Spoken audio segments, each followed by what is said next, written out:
3 days after giving birth, my mother-in-law placed a check on my hospital blanket and told me to make a choice. The room still carried the smell of antiseptic. One of my newborn daughters slept in each arm. Standing behind my mother-in-law was my husband's girlfriend, holding a diaper bag as though she already belonged there. Vivian uncapped her black fountain pen and the click echoed through the room. "Take the $22 million and sign," she said. "I only want the children." I looked at the divorce documents. Then I looked at my daughters, and I signed. But then I did the one thing none of them expected. I picked up my girls and walked out. By the time their attorney arrived at work the next morning, the most expensive signature Vivian Hartwell had ever purchased was already worthless. Welcome back to Calm Drama Stories. I'm Bianca, 33 years old, an actuary. The woman this family liked to describe as nothing more than a calculator. This is the story of the night they paid me to disappear and the morning they discovered what I actually do for a living. If you believe a quiet woman with the right numbers can bring down people who think money makes them untouchable, leave a comment and subscribe. Let me explain what I do. I calculate the things most people prefer not to think about: how long a person is likely to live, how much care may cost at the end of life, what a promise made today will truly be worth 20 years from now. I'm an actuary. For 9 years, I sat in quiet offices building the mathematical models that help insurance companies determine whether they can keep the promises they make. It isn't glamorous work. It doesn't look impressive in photographs. But it's honest work, and it kept me grounded long before I ever needed that lesson. My father sold insurance from a small storefront in a town with only one stoplight. He died when I was 26. The last useful thing he ever told me was simple. Numbers don't lie, Bianca. People do. Learn the difference. So I did. I learned to stay calm when a spreadsheet refused to balance. I learned that panic is often just bad arithmetic moving too fast. When coworkers raised their voices during meetings, I stayed steady. I don't get loud. I used to tell them I get accurate. The Hartwells thought that was funny. To them, I was simply the numbers girl who married above her station, a decoration Spencer brought home after a conference. Not once did they ask what I was actually good at. That was their first mistake. The consequences would take a long time to reach them, because even before I married into the family, something about their numbers bothered me. Hartwell Provident released financial statements every year, and I read them the way you read a smile that never reaches someone's eyes. I told myself it wasn't my company. I was wrong about which part of that sentence would matter. I met Spencer Hartwell at an industry conference in Hartford. He was charming in a way that cost him nothing, and I confused that ease with warmth. He told me his family owned a long-term care insurance company founded by his late father. What he didn't tell me was that his mother controlled everything. We married 18 months later. I kept my job and continued using my maiden name on my professional licenses, more from habit than foresight. The first time I entered Hartwell House, the estate overlooking the town, I understood my place within the family in less than 10 minutes.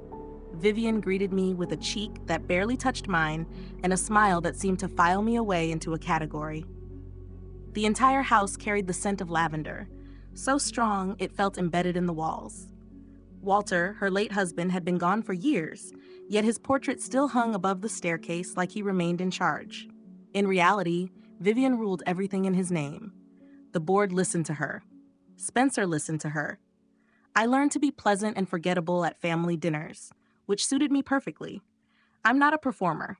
I had my work, my marriage, and a future I believed I could see clearly. For 3 years, I convinced myself their coldness was simply the behavior of old money. I was the outsider who would eventually become part of the family. That was the story I told myself. And despite being good with numbers, I've believed worse calculations than that. The profit was the river. That river was Vivian's source of power, and that power was the threat hanging over my daughters. The numbers were not wrong by accident. I've made honest mistakes before. They look different. Numbers don't become nervous. People do. And someone inside Hartwell had been nervous for a very long time. I needed proof that I was correct and not simply suspicious. The evidence was already sitting in my own files. Among the financial records I had copied before leaving, documents that legally belonged to me, was a folder of printouts from Spencer's home office. These were papers he had brought home and left in our shared study. Most of it was meaningless noise. One page wasn't. It was an internal asset adequacy worksheet, the type of cash flow analysis a company performs to determine whether its reserves can truly cover future claims. The page had two columns. The left column showed the reserve amount the company reported to regulators. The right column showed the reserve amount the company's own analysis said was actually required. The difference between the two was massive. Written in the margin in Spencer's careful handwriting was a single note: hold the line through the rate filing. Below it sat two sets of initials, his and the company's appointed actuary. I stared at that page for a long time while the girls slept. Two columns, one version of the truth submitted to regulators, another version hidden away in a drawer, and my husband had initialed both. It would have been easy to feel victorious right then. I could have mailed that page to a newspaper and watched the fallout, but I understand how evidence works. One page proves very little by itself. A lawyer would call it incomplete. An expert could argue I misunderstood it. It wasn't a weapon, it was a lead.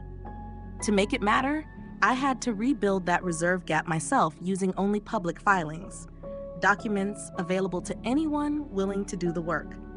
Only then would my conclusions stand on their own. That page showed me where the problem was buried. It didn't uncover it. That part belonged to me. Something changed inside me during that week, and I want to be honest about what changed. At that point, it stopped being only about my marriage. When I first began investigating, my anger was personal. They had hurt me. I wanted to hurt them back. But when you stare at a reserve shortfall that large, it becomes impossible to keep it personal. Behind those weak reserves were real people. Thousands of policyholders. Most were elderly. Many were women. People who had paid Hartwell Provident month after month for decades, trusting that the company would keep its promise. Somewhere out there was a widow living on a fixed income, writing a Hartwell check she could barely afford, believing that when she could no longer care for herself, the company would pay for that care. Vivian had gambled with that woman's future. She had risked it to make the family appear wealthier than it really was, to build a larger image, a longer shadow, and when it suited her, to buy the silence of a daughter-in-law. That was the part I could no longer put back in a drawer. If you've ever trusted someone who quietly lied to you while smiling, then you understand why I couldn't simply let this go. My revenge matured. It stopped being a knife aimed at one unfaithful husband. It became something larger, colder, focused on the lie itself. I wasn't going to expose an affair. I was going to expose a fraud, and I would do it through the exact system designed to uncover fraud. So no amount of Hartwell money could dismiss it as the complaint of a bitter woman. This had become about every promise those people had ever asked others to trust.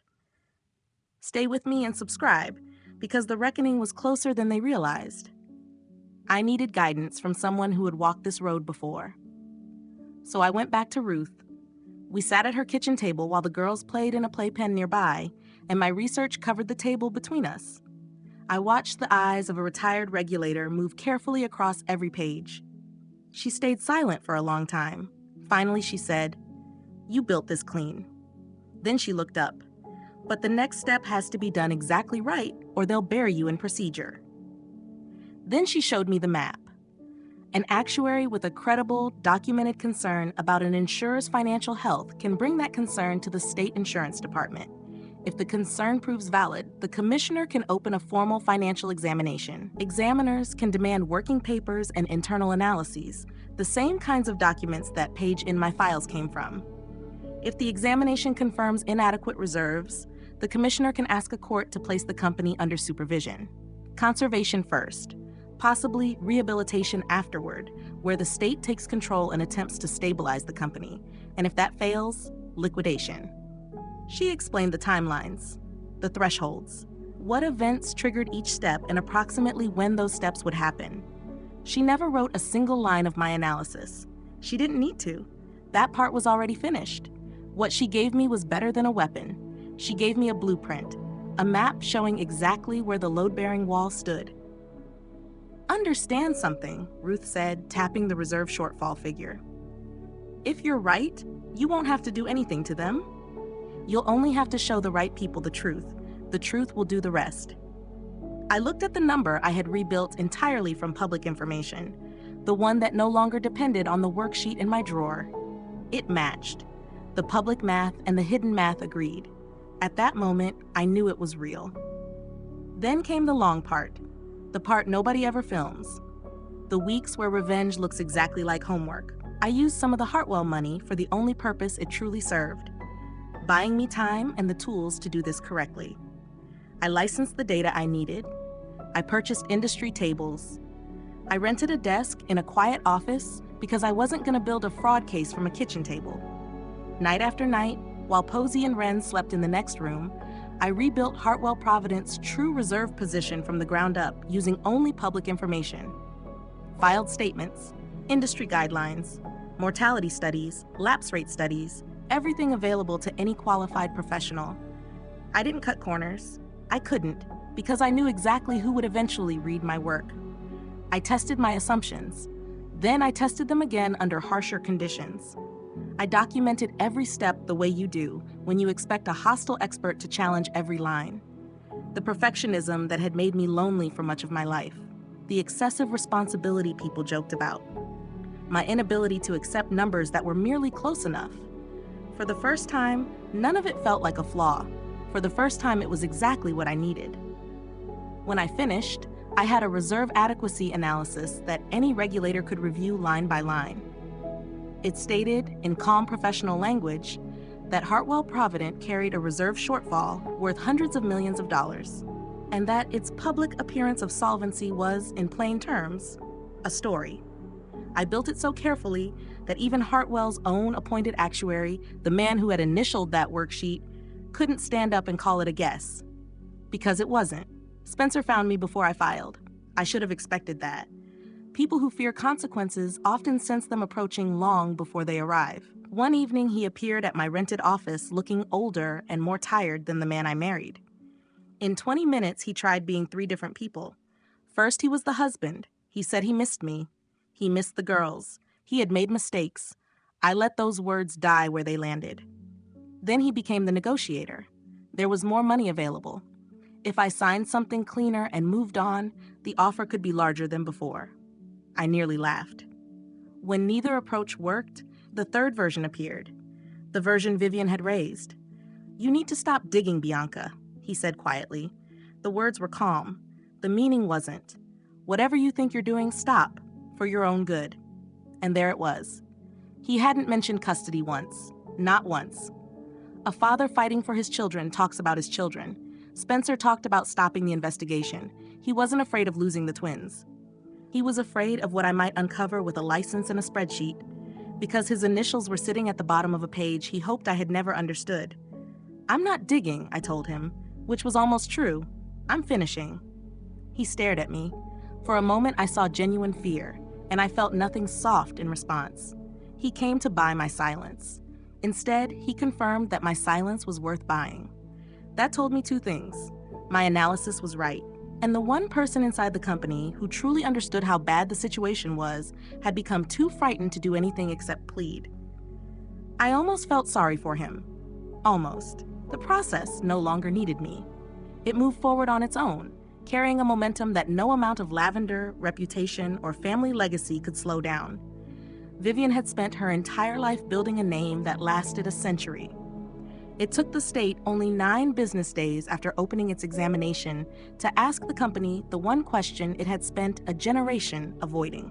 And there isn't a fountain pen in existence, no matter how expensive or elegant, that can write its way out of reserves that were never there. Sloan was the first person to leave the sinking ship. I would be lying if I said there wasn't some satisfaction in watching it happen. She had entered my hospital room carrying a diaper bag and a sympathetic smile, convinced she was the replacement. She had built her future around the Hartwell name. The way people invest in what they believe is a guaranteed success without looking beneath the surface. Now that guarantee was breaking apart in public. And Sloan was, above all else, practical. She hadn't fallen in love with Spencer. She had fallen in love with the balance sheet, and now that balance sheet was under examination. I heard she spent less time at Hartwell House. Then she stopped answering Spencer's calls. Then she disappeared entirely, off searching for another fortune that looked more stable, leaving Spencer with a pending divorce, a frightened mother, and a family name that had become a burden rather than an asset. There was a certain justice in that. Spencer betrayed me for someone who only wanted what my marriage appeared to be from the outside. The moment it stopped looking wealthy, she left, and he learned the lesson I had already paid dearly to learn. The Hartwell fortune was never love. It was never security. It was a story, and stories end. Sloan wanted to marry into wealth. She simply never examined where that wealth came from, or how much of it actually existed. I didn't celebrate. I had 2 daughters to raise and a case to finish. Still, when I heard she had abandoned him in the middle of the mess he helped create, I allowed myself a smile. Exactly long enough to warm a bottle. Vivian, meanwhile, did the only thing she knew how to do. She tried to take control. Not through attorneys, not through Garrett Puig. She sent for me directly. She wanted me at Hartwell Providence annual policyholder meeting at headquarters downtown, where she still imagined herself the person who controlled every room she entered. The message came through a nervous Spencer. Classic Vivian. Come, let's discuss this reasonably and make it disappear before things get out of hand. She still believed there was a number that could buy me, or a threat that could move me. What she didn't understand was that she no longer possessed anything I wanted. My daughters were with me, my money belonged to me, and my case was already in the hands of the state.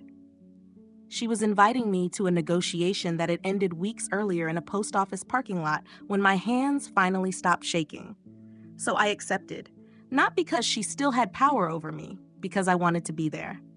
There is a difference between revenge you actively deliver and justice you simply witness. I wanted to witness this. I wanted to watch the truth I had rebuilt, line by honest line, enter a room full of people whose trust Vivian had gambled away.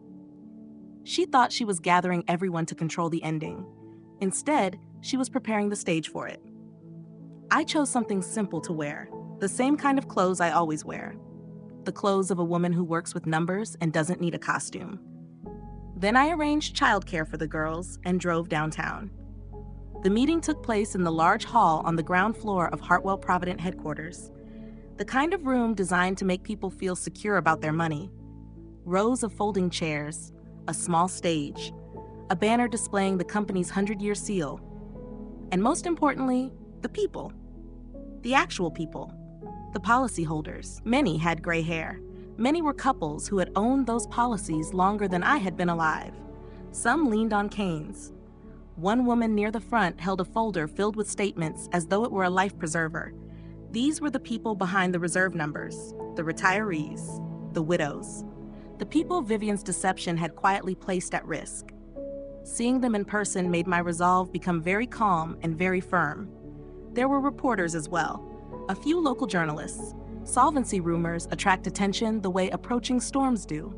Board members sat off to the side, rigid, uneasy, aware something was coming. And at the front stood Vivian in her usual armor, pearls around her neck, lavender surrounding her like a cloud. The scent reached me from across the room. Beside her notes on the podium sat her black fountain pen. She had arranged the room to project confidence. Every banner, every chair, every detail saying the same thing. Nothing is wrong here. When I entered and took a seat near the back, she caught my eye. She smiled, certain, confident. The smile of a woman who still believed she controlled the mathematics of the room. I returned her gaze and felt completely calm. She thought she had built a stage for confidence. In a way, she had. She simply didn't realize it belonged to me too. And all that remained was for the right person to walk forward and present the actual numbers. Vivian opened the meeting exactly as she had opened countless others, with the warm, measured tone of inherited authority. She thanked loyal policyholders. She acknowledged certain rumors with a patient smile. She dismissed them as noise created by competitors and cynics. She promised another record year. She used the word strong 4 times, which is about 3 more times than a truly strong company ever needs. Then the side door opened. The atmosphere changed before most people understood why. Two individuals entered. One was a woman in a plain suit carrying a state identification badge and a leather folder. The other carried a case filled with documents. The examiner. Vivian's sentence faded away at the podium. The woman didn't raise her voice.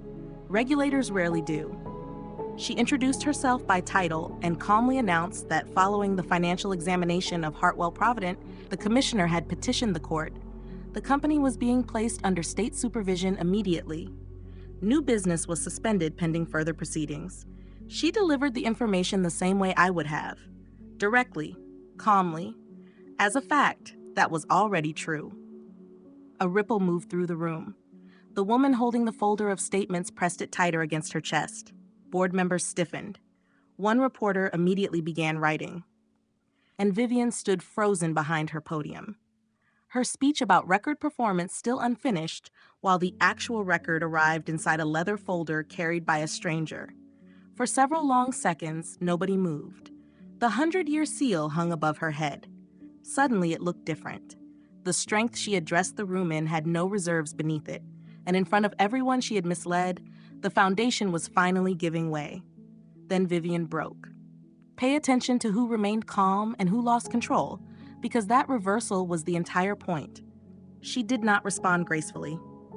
The polished exterior cracked all at once. She gripped the podium. Her voice rose, demanding answers, claiming conspiracy, calling it a smear campaign, blaming jealous people who wanted what the Hartwells had built. Then her eyes found me in the back of the room, and she stopped pretending. "You," she said, pointing across the crowd. "This is her, my son's wife."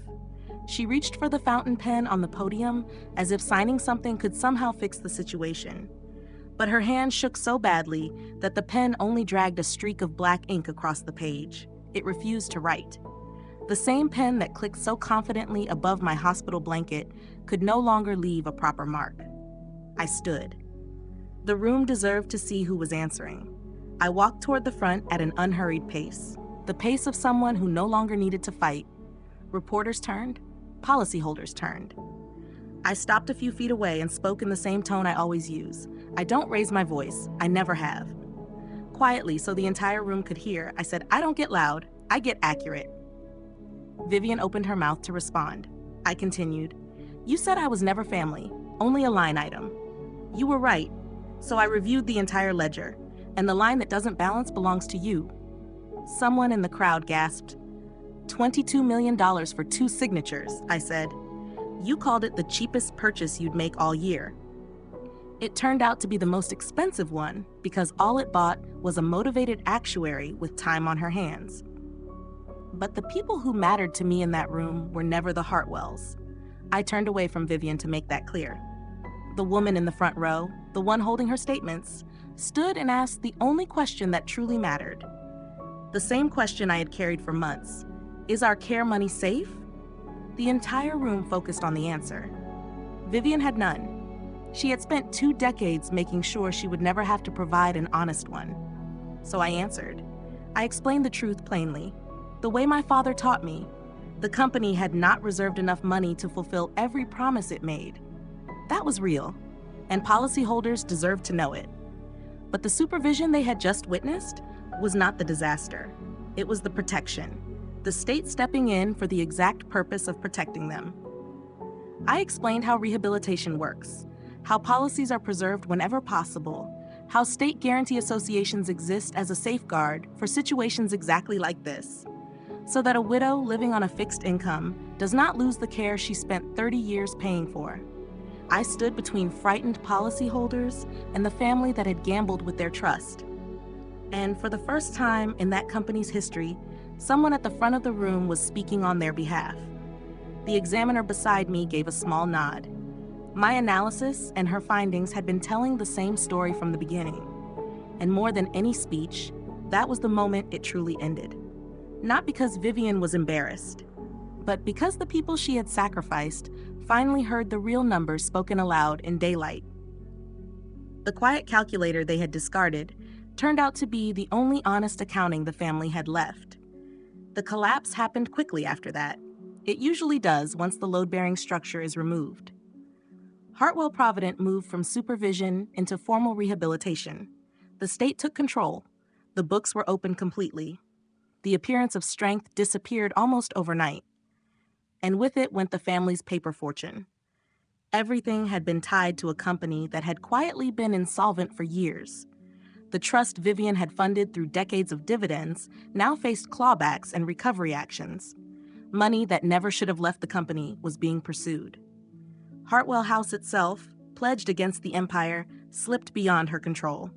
And the cruelest arithmetic of all eventually arrived anyway. The outcome she had tried to avoid by sacrificing her grandchildren became reality. Walter's name, the legacy she claimed to protect, appeared in headlines beside the word fraud. She had dishonored him trying to save him, and saved nothing.